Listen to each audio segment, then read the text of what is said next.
지금으로부터 500년 전, 정확하게 얘기하면 1517년 10월 31일 독일의 마틴 루터 신부가 비텐베르그 대학의 궁정성당 성문에 라틴어로 쓴 95개조 반박문을 붙이게 되면서 이것이 종교개혁의 시발점이 되었습니다. 여러분 주보에 보시면 이렇게 그림이 나와 있는데 그것이 이제 완전히 원래는 그냥 종이로 붙여진 상황에서 이제는 이것을 철판으로 이렇게 붙여서 지금 가시면 이 모습대로 95개조 반박문이 있는 것이죠. 지금 화면에도 배경 가운데 이렇게 깔려 있는 부분이 그것으로 나오는 것입니다. 먼저 우리 종교개혁을 루터를 시작해서 종교개혁자들에게 일으켜주시고 그리고 진실한 믿음으로 걸어가게 하신 우리 하나님께 영광의 박수 해드리겠습니다. 하나님 감사합니다. 사실 마틴 루터는 자기가 95개 조항의 반박문을 붙였을 때 이것이 종교개혁이 되고 또 더 나아가서 르네상스에 큰 힘이 되었다는 것을 알 수가 없었던 일이었죠. 사실 마틴 루터는 어려서부터 하나님의 엄한 심판에 대해서 굉장히 두려워했습니다. 왜냐하면 같이 걸어가던 친구가 정말로 우리가 흔히 얘기할 수 있는 그런 없는 일인데 흔히 얘기하는 벼락 맞아 니은 이러는데 그냥 친구가 벼락 맞았어요. 얼마나 두렵겠습니까? 그래서 늘 하나님은 두려운 하나님이고 자기가 이 두려운 하나님 안에서 구원받는다는 것은 거의 불가능한 일이고 내가 어떻게 해야지 이 온전한 의를 이룰 수 있을까에 관심을 갖고 있었던 것이죠. 결국은 캐톨릭 신부까지 되면서 그리고 자기가 고행하고 금식하고 자기의 육체를 괴롭히고 삶에서 어려움을 당하는 것이 오히려 의의를 찾을 수 있는 유일한 길인가 라고 여러 가지 일들을 했지만 거기에서 해결점을 전혀 찾지 못했습니다. 심지어 로마에서 층계를 그냥 올라가면서 무릎이 다 까지는 그런 경험을 했어도 전혀 자기가 구원받았다는 생각을 할 수가 없었던 것이죠. 그러나 탑 위에 있는 조그만 방에서 하나님의 말씀 로마서를 묵상하고 있는 상황 가운데서 로마서 1장 17절 여러분이 오늘 가장 중요한 말씀으로 읽으신 그 말씀이 그 마틴 루터의 마음에 심기어지게 된 것입니다. 로마서 1장 17절 여러분 읽으셨지만 또 한 번 우리 한 목소리로 같이 읽겠습니다. 로마서 1장 17절입니다. 시작. 복음에는 하나님의 의가 나타나서 믿음으로 믿음에 이르게 하나니 기록된 바 오직 의인은 믿음으로 말미암아 살리라 함과 같으니라. 아멘. 자기는 늘 죽은 심령 같은 거예요. 신부가 돼서 여러 가지 고행과 여러 가지 일들을 해봐도 전혀 자기 안에 구원이 없고 자기의 어떤 것 가지고도 하나님의 의에 다다를 수 없다는 것을 알았는데 이 로마서의 말씀 또 호세아의 말씀처럼 바로 의인은 믿음으로 말미암아 살리라. 이것은 다른 말로 하면 사람은 오직 믿음으로만 의롭게 될 수 있다. 그것을 깨달은 것이죠. 내 어떤 행동과 고행과 선행도 나를 구원에 이르게 할 수 없지만 이 복음인 예수 그리스도를 믿음으로 말미암아 내가 의에 이른다. 하나님의 의에 값없이 도달할 수 있다. 이것을 깨닫게 되고 이 마음이 충만해져서 그 당시 상황을 바라봤을 때 견디지 못한 마틴 루터가 95개조 반박문을 붙이게 될 수 있는 그런 용기까지 나아가게 된 것입니다. 루터는 그 당시 면죄부를 남발하는 캐톨릭교회 성직자의 부패를 고발하고 그리고 교황과 로마 카톨릭교회 권위에 정면으로 도전하게 됨으로써 이제 종교개혁이 시작되고 그 이후에 멜랑히톤, 쯔빙글리, 칼빈 등의 종교개혁자들이 우리가 지금 믿고 있는 이 기독교 또 개신교라고 하는 그 신앙 가운데 있게 된 겁니다. 여러분 개신교라는 단어가 요새 조롱하려는 그런 기회를 주는 단어가 되기도 했지만 사실은 하나님 믿음 안에서 우리가 개혁해서 새로운 교회를 만들어 나간다는 것입니다. 여러분 인간은 힘이 부패하기 때문에 조금만 그냥 놔두면 그 부패성으로 교회조차도 자꾸 안타깝게 만들어가는 성향이 있으니까 우리는 하나님 안에서 오늘 이 주시는 말씀 가운데서 계속해서 개혁해서 하나님 마음에 합당한 교회를 이루어드려야 된다. 이것이 이 종교개혁의 의미가 되는 것입니다. 그렇기 때문에 종교개혁은 500년 전의 일뿐만 아니라 지금도 계속돼야 될, 우리가 하나님 아래서 중요한 일이 되고 있는 것이죠. 특별히 종교개혁의 신앙 고백을 흔히 5대 솔라, 5 솔라스라고 이렇게 부릅니다. 이 라틴어로 솔라라고 하는 것은 오직이라는 의미입니다. 그래서 오늘도 제목이 종교개혁의 5 오직에 관해서 여러분과 말씀을 나누고자 하는 것입니다. 그래서 이 단어의 변형에 의해서 솔루스 아니면 솔리가 앞에서 나오기도 하지만 기본적으로 솔라라는 이 오직 5개의 믿음이 이 루터만 갖고 있는 것이 아니라 또 루터와 연결되어 있는 많은 종교 개혁자들에 의해서 종합된 5개의 오직으로 나타나게 되는 것입니다. 그래서 우리가 개혁된 이 교회, 우리의 기독교 이 개신교 안에서 이 5가지의 오직 신앙을 모른다? 그것은 문제가 있는 것이죠. 그래서 우리는 항상 본문을 잡고 그 본문에 집중했지만 오늘은 이 6개의 말씀을 보고, 이미 로마서 1장 17절의 말씀을 보고 나머지 5개 오직에 대해서 우리가 말씀을 나누고자 하는 것이죠. 자, 첫 번째 오직은 무엇입니까? 오직 성경, 솔라 스크립투라 이렇게 얘기하고 있는데 그 말씀이 디모데 후서 3장 16절에 나오는 것입니다. 우리 디모데 후서 3장 16절도 한 목소리로 같이 읽겠습니다. 시작. 모든 성경은 하나님의 감동으로 된 것으로 교훈과 책망과 바르게 함과 의로 교육하기에 유익하니. 아멘. 여러분, 성경은 사람이 쓴 것 같아도 하나님의 감동으로, 성령님의 역사로 쓰여진 것입니다. 30명이 넘는 저자들이 쓴 것 같아도 그 저자들이 쓸 수 있었던 것은 하나님께서 성령님의 감동함이 있게 하여 주셔서, 한마디로 성경은 하나님의 유일한 말씀이라는 것이죠. 그래서 이 종교개혁자들의 가장 중요한 것은 하나님의 말씀이 성경을 가장 높은 권위에 두는 것입니다. 하나님의 말씀을 전하고 가르치고 삶의 모든 차원에서 적용하면서 그 성경의 말씀 진리 앞에서 우리 모두 복종하자, 그런 얘기를 하고 있는 것이죠. 아무리 높다고 하는 교황이든지 자칭 선지자든지 여론이든지 하나님 뜻에 있어서는 다른 권위보다 위에 있다는 것을 우리가 확실히 믿고 인정하는 것, 그것이 바로 오직 성경의 뜻이 되는 것입니다. 어떤 내가 갖고 있는 전통, 생각, 친밀감, 주관적인 감정, 어떤 것도 성경의 위에 올라갈 수 없다. 모든 우리의 갖고 있는 권위, 궁극적 권위는 성경에 있다. 여러분, 오늘 종교개혁도 성경에 의한 것입니다. 나머지 4개 나오는 것도 성경에 나오기 때문에 우리가 그것을 쫓아가는 것이죠. 그래서 오직 성경이라는 것은 우리가 갖고 있는 신앙의, 아주 온전한 신앙의 첫 단추를 여는 거예요. 성경에 근거하지 않으면 어떤 것도 온전하지 않은 것입니다. 우리가 갖고 있는 모든 것들은 다 성경으로부터 나오게 되는 것이죠. 그래서 성경으로부터 나오지 않은 것은 하나님의 뜻이 아닙니다. 오직 성경만이 우리를 지켜주시는 가장 확실하고 높은 권위다, 이렇게 말씀하고 있는 것입니다. 그래서 이제 우리는 오직 성경에 관해서만 집중해야 되는 것이고, 그리고 특별히 이 성경이 하나님의 말씀으로서 우리가 받을 수 있는 놀라운 역사함이 있다라고 고백하게 되는 것이죠. 그리고 이제 이것은 500년 지난 지금에서도 교회에서 과연 성경을 정확무오한 하나님의 말씀으로 받아들이고 있는가? 이것이 굉장히 중요한 일이 되는 거예요. 우리 생각에는 교회라고 그러면 다 성경이 가장 중요하게 여기겠지. 그러나 세상이 흘러가면서 점점 그렇지 않은 거예요. 여러분, 가장 무서운 것은 사람들의 지식과 생각과 과학과 자기의 입장과 여러 가지 시대적 흐름에 따라서 거꾸로 인간들이 성경을 판단한다는 것입니다.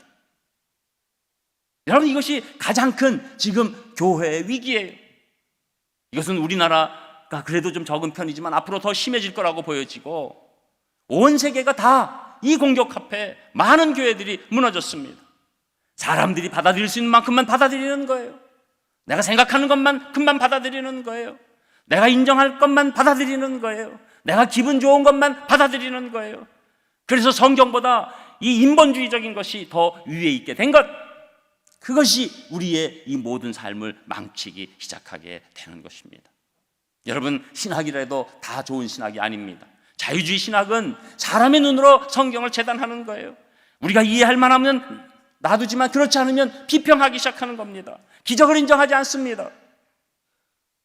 우리가 봐서 그것이 합리적이고 이성적이라고만 따지는 것은 어느 정도 받아들이고, 그렇지 않은 것은 오히려 이것은 지나가는 얘기고 뭘 잘못 인용한 것이고 이 저자가 어땠던 것이고 이렇게 얘기하면서 이 성경을 혼잡하게 만들어버리고 우리가 성경에 완전히 의지할 수 없도록 공격하게 되는데, 그 배후에는 사단이 있는 것입니다.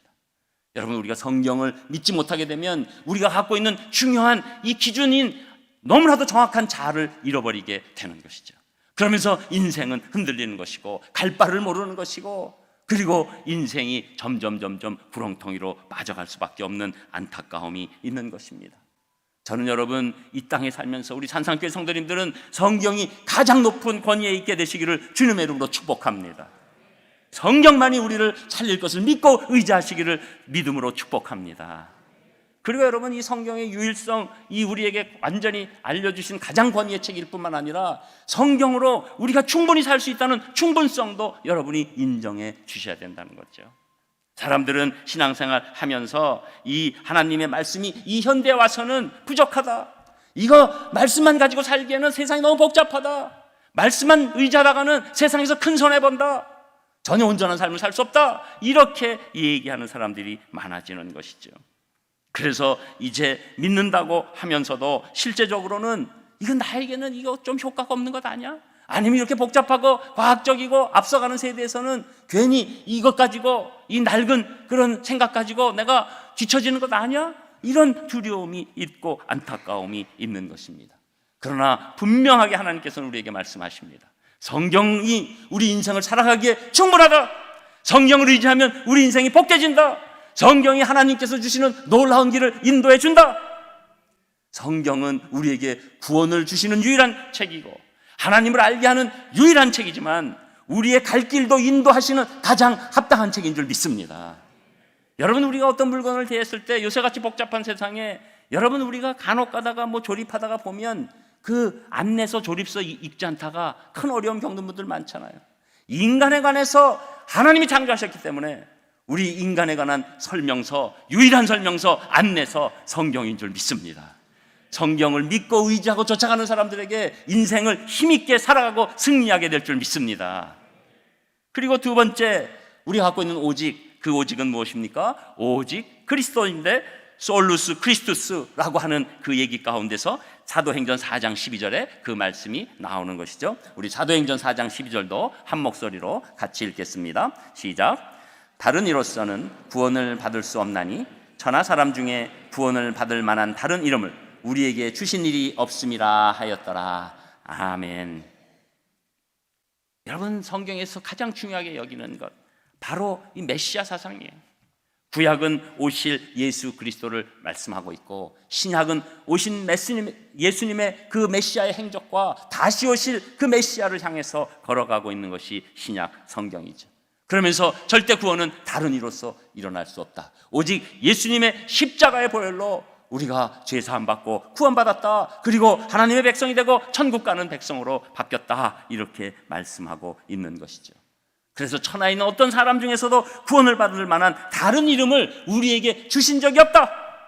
이것이 성경의 가장 강력한 증언이 되는 것입니다.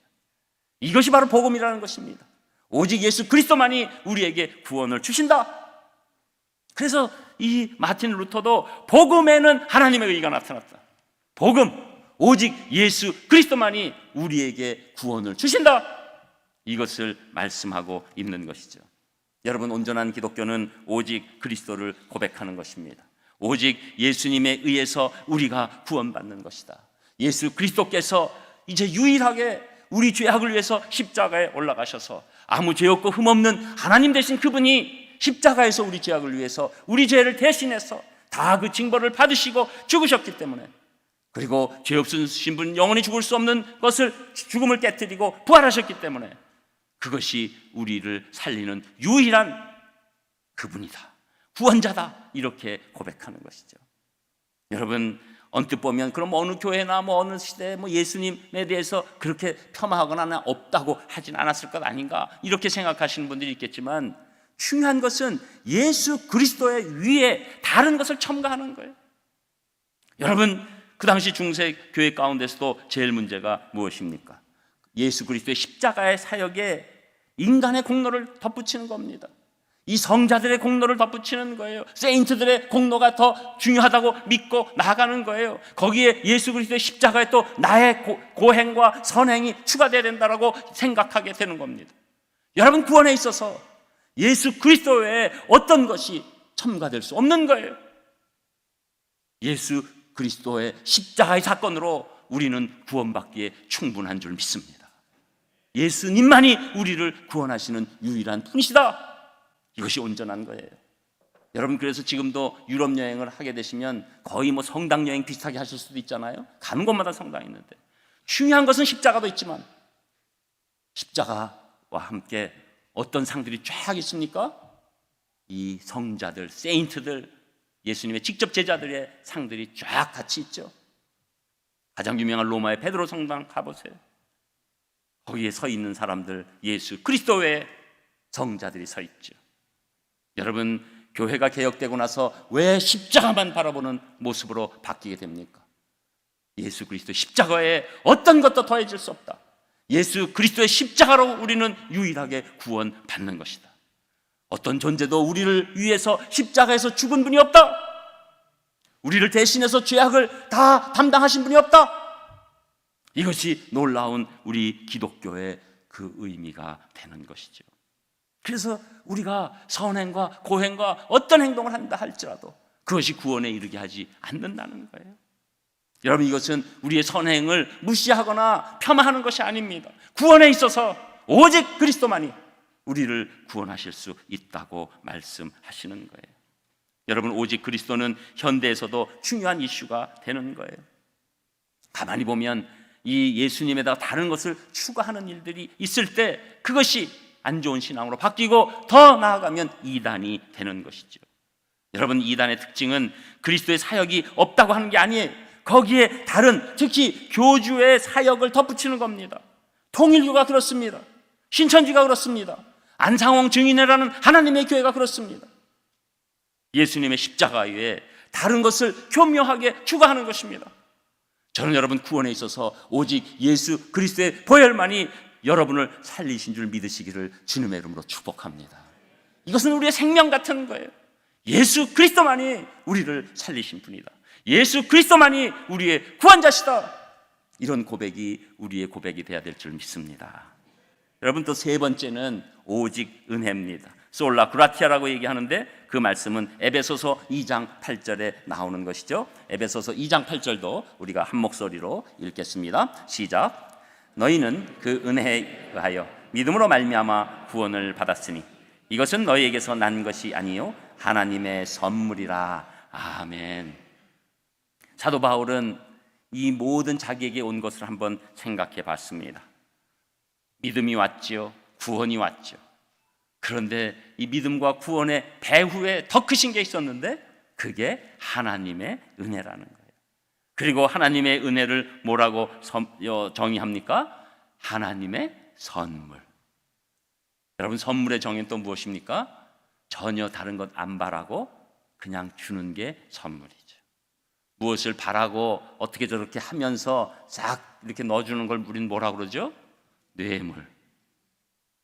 여러분, 저는 하나님의 선물로 구원받으시기를 주님의 이름으로 축복합니다. 하나님의 뇌물로 여러분 구원받은 게 아니에요. 뇌물이 뭡니까? 내가 이리저리 몰리고 뭐 이렇게 해가지고 해서 그 은혜보다도 내 필요, 내 여러 가지 상황만 생각하는 것. 여러분, 사도 바울이 지금 그 은혜, 하나님의 은혜에 가장 집중하고 있는 거예요. 중세 그 당시 교회에서는 사제를 통해서만, 칠성례를 통해서 정해진 형식으로 집례하면 하나님이 그때야 은혜를 주신다. 은혜가 하나님의 은혜라기보다는 사람을 통해서 주는 은혜로 바뀌기 시작한 거죠. 하나님의 은혜가 어떤 절대적인 사람을 통해서만 그 은혜가 임한다고 착각하게 만들게 되는 것이었습니다. 그래서 종교개혁가들은 그것을 참을 수 없었어요. 이 한량없는 하나님의 은혜를 사람이 중간에 가로채는 것, 안타까운 일이 된 것이죠. 이 은혜는 세상에서 가장 큰 거저 주시는 하나님의 선물. 이 땅에서 어떤 이 선물을 대체할 만한 선물이 없어요. 여러분 지금 이 세상에서 그냥 적당히 큰 선물이 아니라 가장 큰 선물을 받으신 분을 이라는 것을 믿으시기를 주님의 이름으로 축복합니다. 여러분 인생에서 왜 우리가 힘듭니까? 나는 어렵게 태어나고 나같이 이렇게 힘들게 태어난 사람 없고 나같이 이렇게 여러 가지 어려운 상황에 처해진 사람 없고 나같이 억울한 사람 없다. 여러분 그리스도인들에게 이거 안 통합니다. 왜 그렇습니까? 여러분은 이 세상에서 가장 큰 선물을 거저 받으셨기 때문이에요. 이것이 우리의 정체성이에요. 우리의 인생을 보는 눈이에요. 우리는 가장 큰 선물을 거저 받았다. 그러니까 인생이 어려워도 그것은 그 선물에 비하면 너무 작은 어려움이에요. 여러분 큰 선물을 받았는데 작은 선물 없다고 큰 선물 팽개치는 사람이 어디 있겠습니까? 어린아이나 그렇죠.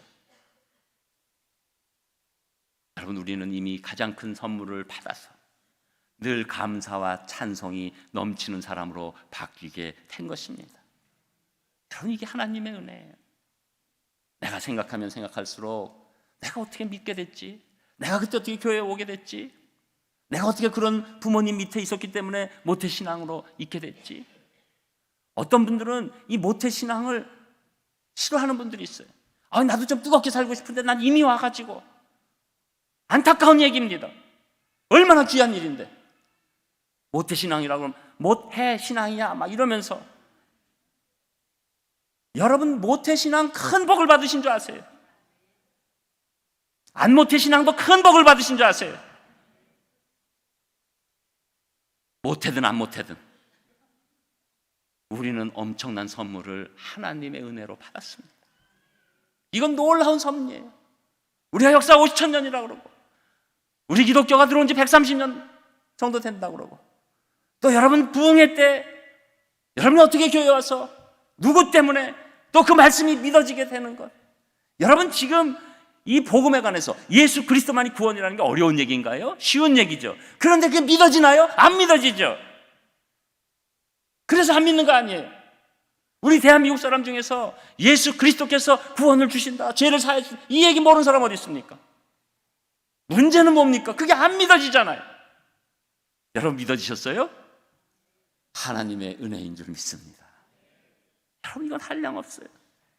그리고 여러분 우리가 또 큰 은혜는 이 믿음 가운데 말씀을 보면서 말씀이 나 안에 들어오기 시작하는 거예요. 말씀이 해석되기 시작하는 거예요. 이 말씀이 내 삶을 조명하기 시작하는 거예요. 말씀이 나와 동행하기 시작하는 거예요.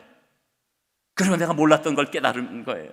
내 마음의 욕망에서 하나님 사랑으로 바뀌는 거예요. 욕심이 떨어지는 거예요. 전에는 해석할 수 없었던 내 인생을 알게 된 거예요. 이것이 얼마나 큰 하나님의 은혜입니까? 저는 지금도 너무너무 감사한 것은 제가 하나님의 안경을 쓰고 세상을 보고 나를 보고 인간을 볼 수 있게 해주신 것, 너무너무 큰 은혜인 줄 믿습니다. 만약에 내 그냥 시각으로 이 세상을 보고 나를 보고 인간을 봤다면 억울하고 분노에 차 있고 공격하고 싶고 다 뒤집어 엎고 싶은, 그럴 수밖에 없는 인생, 그것도 안 되면 나를 해하고 싶은 그런 걸로 몰아갈 수밖에 없는 그런 세상이었는데 하나님께서 은혜를 주셔서 내 인생의 의미도 깨닫고 내가 왜 이 땅에 온 것이고 내가 죽어도 영원히 살 수 있는 존재고 내가 이 땅에서 갖고 있는 것이 다가 아니라는 것을 깨닫고 내가 가장 소중한 것이 무엇인지 알게 되고 더 나아가서 이제는 더 이상 죽음도 두려워하지 않는 놀라운 심령이 됐다. 다 하나님의 은혜인 줄 믿습니다. 그래서 종교개혁자들은 인간적인 방법이나 기술, 전략 이런 것들이 믿음에 갈 수 없다. 여러분, 그래서 우리는 은혜 가운데 있는 그런 교회로 오직 하나님의 은혜가 옴으로 말미암아 우리 무슨 상황이 돼도 감사할 수 있는 심령이 되는 것입니다. 저는 은혜 가운데 여러분 인생이 감사가 넘치시는 인생 되시기를 주님의 이름으로 축복합니다. 그리고 네 번째로 이 마틴 루터에게 결정적으로 다가온 오직 믿음, 솔라 피데라는 그 말씀, 이제 로마서 1장 17절도 고백했지만 갈라서 2장 16절에도 나온 말씀 우리 같이 읽겠습니다. 갈라디아서 2장 16절 같이 읽습니다. 시작. 사람이 의롭게 되는 것은 율법의 행위로 말미암음이 아니요 오직 예수 그리스도를 믿음으로 말미암는 줄 알므로 우리도 그리스도 예수를 믿나니 이는 우리가 율법의 행위로서가 아니고 그리스도를 믿음으로써 의롭다 함을 얻으려 함이라. 율법의 행위로서는 의롭다 함을 얻을 육체가 없느니라. 아멘. 마틴 루터는 자기의 의로움이 자기의 행동에서 하나님의 뜻을 끝까지 행하면서 온다고만 생각했죠. 그래서 거기에 집중하다가 이 믿음이 온 다음부터 인생이 완전히 바뀐 겁니다. 여러분, 이것을 우리가 이신칭의, 예수 그리스도를 믿음으로 말미암아 우리가 의롭게 됐다. 믿음의 의가 이 마틴 루터로부터 온전케 되는 일이 일어나게 된 거죠. 그 당시 가톨릭의 교리 가운데서는 인간이 믿음과 선행으로 구원받는다. 믿음만이 아니라 선행이 꼭 쫓아가야 된다. 그리고 심지어 이 땅에서의 선행이, 고행이 너의 위치에 결정적인 역할을 한다. 그리고 더 잘못됐을 때 베드로 성당을 짓기 위해서 이제 면죄부가 막 팔리고 있었죠. 결정적인 일은 죽은 너의 부모나 조상이 더 올라가기 위해서, 연옥에서 올라가기 위해서 면죄부를 사야 된다라는 그런 이 성경과 배치된 얘기를 하면서 마틴 루터를 견딜 수 없도록 만들게 된 것이죠. 여러분, 우리 기독교가 성경이 말씀하고 있는 것이 타종교와 다른 것이 무엇입니까? 그것은 바로 구원이 인간의 노력이나 공로가 아니라 오직 예수 그리스도를 믿음으로 말미암아 의에 이른다, 이렇게 말씀하고 있는 것 아닙니까? 다른 종교, 어떤 종교는 중요한 5가지 기둥을 지켜야 된다. 하루에 5번 기도하고 어느 장소를 향해서 기도하고 한 번 방문하고 이런 것들을 조건을 걸어놨죠. 또 어떤 종교는 내가 깊은 명상과 고행과 여러 가지 일들을 통해서 어떤 수준의 경지에 이르러야지 그때 구원이 임한다. 가만히 따져보면 이 기독교 외에 다른 종교는 당신이 어떻게 하느냐에 구원이 달려있다. 여러분, 우리 생각에는 아니 왜 자살폭탄을 그렇게 터뜨리지? 그러나 그것이 구원의 방도라고 생각하면 인간이 그런 일도 할 수 있는 거예요. 내 강력한 그 행동이 나를 구원에 이르게 할 수 있다. 여러분, 유대교도 예수 그리스도를 알지 못하면 하나님이 주신 그 고귀한 아름다운 율법을 지켜야지 구원에 이른다. 여러분, 지금도 교회에서 어려움은 무엇입니까? 믿음으로 구원을 이루는 것보다 내가 어떤 행동을 하고 내가 어떤 수준에 다다르고 교회에서 요구하는 어떤 이상의 어떤 것들을 하면 구원에 이른다. 저는 여러분 행동을 지금 무시하고 행위를 무시할 얘기하는 것이 아니에요. 우리가 의에 이르는 유일한 길은 오직 예수 그리스도를 믿음밖에 없다. 우리 어떤 행동도 구원에 0.001%도 도움이 될 수 없다. 구원에 관해서 오직 예수 그리스도를 향한 믿음이다. 그런데 왜 우리가 그러면 선행하게 됩니까? 우리가 온전한 신앙 가운데서는 예수 그리스도를 온전히 믿었을 때 그 감사와 그 말할 수 없는 행복과 그 말할 수 없는 의미가 깨달아지면서 내가 하나님의 뜻을 조금이라도 들어주려는 자발적 행위가 쫓아오게 돼 있다는 거예요. 진짜로 믿음으로 구원받았다면 진실한 행동이 점진적으로 쫓아오게 돼 있는 것입니다. 여러분, 이것이 믿음의 원리요, 행위의 원리예요. 그래서 야고보서는 이 행동에 관해서 다시 보충해 주기 위해서 행함이 없는 믿음은 죽은 믿음이다. 거꾸로 얘기하면 진짜 사는 믿음은 행위가 습관되게 되기 시작한다. 옛날같이 마음대로 못 사는 거예요. 내 마음에 걸리는 거예요. 옛날엔 내 이 세상에서의 세속적 방법으로 내가 잘 살기만 하면 돼, 내가 얻기만 하면 돼, 그렇게 살았다가 이제는 턱턱 걸리는 거예요. 하나님 말씀 붙잡는 거예요. 예수님이 나를 그렇게 사랑해 주셨는데 내가 이 작은 하나님의 뜻을 못 지켜드리는구나, 실족하는 거죠. 여러분, 우리가 주일마다 회개 기도하는 것은 습관적인 것이 아닙니다. 제가 또다시 하나님 용서함 받고 온전한 행함으로 가기를 원하오니 저를 도와주시옵소서. 여러분, 진정한 이 믿음, 오직 의를 향한 이 믿음은 온전한 행동으로 가게 되는 것입니다. 여러분 그걸 아셔야 돼요. 우리는 행위로 말미암아 구원 얻는 것이 아니라 믿음으로 말미암아 구원 얻고 구원에 따른 합당한 행동들로 성장하게 되는 줄 믿습니다.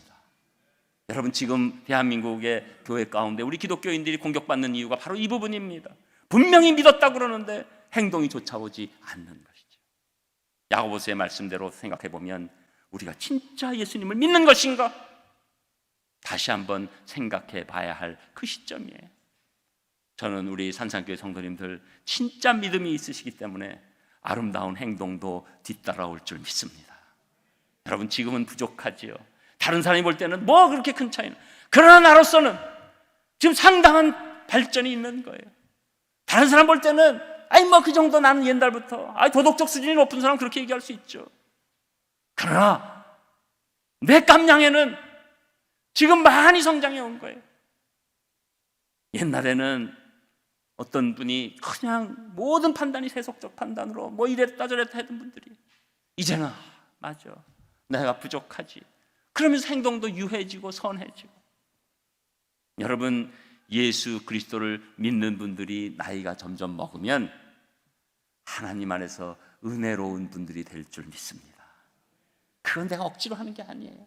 나를 보니까 내 믿음이 강력하면 내 행동이 조금씩 그 아픔과 안타까움을 이해하기 시작하고 예수 그리스도께서 나를 구원하심이 강력하게 다가오면서 나도 이렇게 용납해 주셨는데 저 사람들도 용납해 주시옵소서 하면서 선행이 이렇게 물처럼 흘러가게 되는 것이죠. 이것은 누구에게 티내려고 하는 선행이 아니에요. 누구에게 알아달라는 선행이 아니에요. 요새는 SNS에다가 살짝 해놓고 누가 이거 알아가지고 또 이렇게 싹 퍼주지 않나? 그런 선행이 아니에요. 그냥 하나님 아래서 내 믿음 받아 주시옵소서. 저는 아직도 부족하지만 제가 하나님 앞에 한 걸음 한 걸음 걸어가는 행동의 모습이 아름답게 되게 도와주시옵소서. 그리고 끝으로 다섯 번째 중요한 오직은 오직 하나님께 영광을, 솔리데오 글로리아라는 말씀인데 이 말씀이 고린도전서 10장 31절에 나옵니다. 우리 고린도전서 10장 31절 같이 읽습니다. 시작. 그런즉 너희가 먹든지 마시든지 무엇을 하든지 다 하나님의 영광을 위하여 하라. 아멘. 여러분, 우리 인생의 궁극적인 목적을 이루는 시간이 오는 거예요. 여러분, 하나님께서 우리에게 이 놀랍게 성경과 예수님과 은혜와 믿음을 주시는 것, 무엇 때문에? 우리 잘 먹고 잘 살려고? 그게 아니라 오직 하나님께 영광 돌리게 하기 위해서. 여러분, 아직도 이게 걸리는 분은 아직도 나 중심이에요. 하나님 중심으로 바뀌면 우리가 먹든지 마시든지 무엇을 하든지 다 하나님의 영광을 위해서 하게 되는 줄 믿습니다. 이게 놀라운 신비예요. 여러분, 우리는 본능적으로 내 본이에요. 여러분, 그걸 깨닫지 못하니까 사실은 내가 막 화가 나는 거죠. 내 기준만 가지고 사니까 다른 사람 보면 화가 나는 거죠. 결혼만 하면 그 상대방이 이상한 짓 한다고 생각하는 거죠. 여러분, 우리가 하나님의 기준이 임하기 시작하면 하나님의 영광을 위해서 살게 되는 줄 믿습니다. 여러분, 우리가 이 신앙생활 하는 것 다 하나님의 영광을 위한 거예요. 내 나가서 하는 생활 다 하나님의 영광을 위한 거예요. 여러분이 하나님의 영광을 위해서 우리 인간이 할 수 있는 가장 결정적이고 엄청난 행동이 바로 이 예배입니다. 여기에 하나님께서 기뻐 영광 받으시는 거예요. 구원받은 자들이 모여서 기뻐 찬송하고 기뻐서 기도하고 감사함으로 말씀을 받고 모든 것 드리는 마음으로 예배를 드릴 때 하나님께서 결정적으로 영광 받으시는 줄 믿습니다. 그래서 여러분, 이 예배는 하나님의 영광이 많은 장소예요. 다른 곳에서 있는 영광, 그 영광보다도 이 예배의 장소가, 이 예배의 우리의 이 모습이 하나님의 영광이 거하는 것이죠. 하나님의 영광이 거하니까 우리가 영광 안에 힘을 얻는 것입니다. 하나님의 영광 안에 하나님의 힘이 오는 시간입니다. 이 하나님의 힘을 받고 세상에 나가서 사는 것이 삶으로 드리는 예배인 줄 믿습니다. 그래서 여러분, 우리는 예배가 삶이 되고 삶이 예배가 되는 것이죠. 그것은 하나님의 영광 가운데 우리가 놀라운 힘을 드리게 되는 것입니다. 저는 우리 산상교회 결국은 이 마음으로 세계에서 제일 예배를 잘 드리는 영광스러운 교회가 될 줄 믿습니다. 여러분, 비텐베르그 작은 도시, 비텐베르그 교회 작은 교회, 그런데도 그곳에 하나님의 영광이 임하면 온 세계를 바꿔놓은 것입니다. 우리 산상교회 충분합니다. 하나님께 영광 돌리기에 저는 충분한 줄 믿습니다. 우리가 가장 하나님께 영광을 높이는 귀한 예배자들이 될 줄 믿습니다. 우리 산상교회는 꼭 세계에서 예배를 제일 잘 드리는 교회로 나아갈 줄 믿습니다. 이때 하나님께서 영광 안에 새 힘을 공급하실 줄 믿습니다. 평생 중국에서 선교를 한 허드슨 테일러 선교사님에게 하루는 한 중국인이 와서 이렇게 물었습니다. 선교사님, 저도 이제 기독교인이 되기로 결심했습니다. 그런데 기독교인이 되려면 성경을 어느 정도 알고 있어야 합니까? 또 교회를 몇 년이나 다녀야 구원을 받을 수 있습니까? 허드슨 선교사는 한 영혼이 회심하려고 한 것에는 매우 기뻤지만 이 오해를 풀어주겠다고 생각하고 쉬운 예를 들어줬습니다. 먼저 제 질문에 답해 주셔야 합니다. 촛불에 불을 붙이면 얼마나 기다려야 빛이 납니까? 그러자 이 중국은 그게 무슨 말씀입니까? 촛불에 불을 붙이기만 하면 바로 빛이 나지 않습니까? 허드슨 선교사는 또 얘기합니다. 잘 알고 계시는군요. 구원도 그와 같은 것입니다. 성경을 아는 것도 중요하고 교회 생활을 오래 하는 것도 중요하지만 예수님을 받아들이고 믿는 그 순간 이미 구원을 받은 것입니다. 촛불에 불을 붙이고 기다려야 할 필요가 없듯이 구원 또한 어떠한 노력도 없이 예수님을 진심으로 믿으면 하나님께서 거저 주시는 것입니다. 하나님은 우리의 재물과 인종을 따지지 않으십니다. 주님을 믿는 순간 누구나 다 그리스도인이 됩니다. 저는 우리 사랑하는 산상교회 성도님들, 우리는 오직 성경을 통해서 오직 그리스도를 하나님의 은혜로 믿음으로써 모든 영광을 하나님께 돌리는 귀한 분들 될 줄 믿습니다. 기도하겠습니다. 하나님 감사를 드립니다. 오늘 종교개혁 500주년을 맞이해서 바로 그 시간으로 돌아가는 마음으로 말씀을 나눴습니다. 저희들 이 5가지 오직이 저희들의 인생의 오직이 될 수 있도록 함께하여 주시옵소서. 예수님의 이름으로 기도합니다. 아멘.